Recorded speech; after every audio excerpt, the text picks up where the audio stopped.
बेटा बना देता नहीं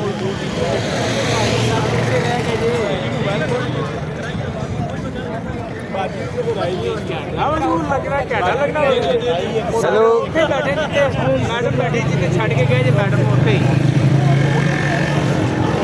मैडम भी अपनी जगह पे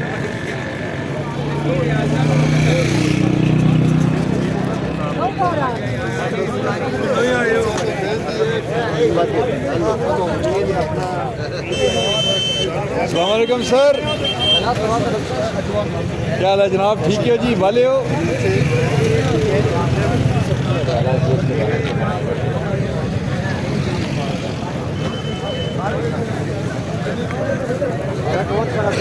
साहब के फैन रहते हैं, ईद के सूट है, ईद खरीद दिया था, सब फैनों के फैन हो भाईजान क्वेश्चन नहीं